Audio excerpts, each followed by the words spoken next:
Hey, welcome to How to Play, brought to you by the Games Capital and Good Games. Today we're looking at a game that's actually been made by Good Games Publishing. It's a two-player card game called Fluttering Souls. The theme is centered around the collection of butterflies. It's a great little game. It's very quick. You'd almost call it a micro game because it just consists of a couple of little decks of cards. It's a card drafting and set collecting style game. Each round takes about 5 or 6 minutes, I suppose, and over the course of the game you're going to play 3 to 5 rounds. So it's a fairly quick little filler game. Before we get into how it plays, which is very simple, let's have a quick look at what's in the box. Okay, so as I mentioned, Fluttering Souls is a card game. It has a couple of little decks of cards. First of all, there are 21 butterfly cards that are used for playing the game, collecting the butterflies. In that deck there are 5 different types of butterflies. We have the great egg fly, we've got the swallowtail, blue morpho, monarch, and 88, and there are different combinations, amounts of those butterflies. In fact, on the card itself it will tell you with this little butterfly symbol down the side how many of that particular butterfly are in the deck, different amounts of different butterflies. Alright, so that's the butterfly deck. Then there's also a deck of layout cards which show different layouts that can happen in each round. It's just the way that the cards are displayed for the players, so you'll select one of those each round. And finally, we've got 5 wooden butterfly tokens. Now these are used to mark, if you've won a round, you'll collect one of those, and the first person to get 3 is the winner. So they're just used to determine the winners of the rounds. That's all of the components for the game. Let's have a look at how you play. Alright, so the first thing you're going to do is take the deck of butterfly cards. You need to find the great egg fly card and put it aside. The rest of the butterfly cards get shuffled up, and then you're going to select one of these layout cards upside down, and this will determine how the cards are laid out on the table. So wherever there is a white card, that means the butterfly card is placed face up, and the black cards indicate that the butterfly is placed face down. So some of them are hidden at the start of the game. And all of them, apart from this first row, are overlapping other cards, and that's important. Now, you're going to have 2 butterfly cards left over. Don't look at them, put them aside. They won't be in play this game. Now, then the game begins. First of all, you'll determine a start player. Whoever is the second player will get this great egg fly card as the first card in their set, and that has a very important use I'll get to in a moment. So then the start player may take one of the butterfly cards that is not covered or not overlapped by another card. So at the beginning of the game, only these first 4 butterfly cards are taken. Obviously, as you take a card, that makes cards in the next row become available potentially.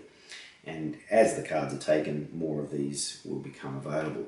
When you uncover one of the face down cards, you turn it over, then you can see what it is. Play continues until all the cards are taken. Now, the great egg fly can be used, however, as a way to block the other players from taking cards. So the way this works is, if I have the great egg fly in my collection and I take a butterfly card, if I want to, I can replace the card that I've taken with the great egg fly. What that does, obviously, is it stops the player from being able to take the cards that normally would be uncovered. So in this case, I've taken a blue morpho. If I don't want the other player to take another, or this blue morpho here, I can cover it over, and hopefully at some point I'll get access to that. Great egg fly can be taken, and once you've got it in your supply, then later in the game you can do the same thing with it, use it to block, to stop the players from collecting certain cards. Alright, so as I said, play continues until all the cards are taken, and then you're going to add up points for the sets that you've collected, and whoever has the most points will take one of these butterfly tokens. The first player, and then you'll play another round with a different layout. First player to collect 3 of these butterfly tokens is the winner of the game. Now, what we need to know is how these different combinations will score you points. So let's have a look at that. Right, so scoring is very simple. The good thing is all the scoring information is found on each card. In fact, the cards have got lots of information. As I said before, the little butterflies tell you how many are in the entire deck. And in this top corner, you'll see, so for example, the 88, there's 8 of them in the game, but every pair that you collect will be worth 3 points.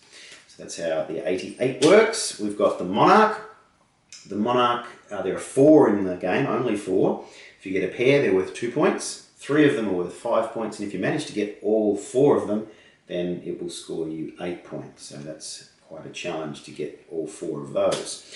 The Blue Morpho, there are 6 of those, and in order to score, you have to get 3 of them. Every 3 that you've collected will be worth 4 points. And then we have the Swallowtail, which is an interesting one because there's only 2 of these in the game. If you've got 1, it's worth 2 points.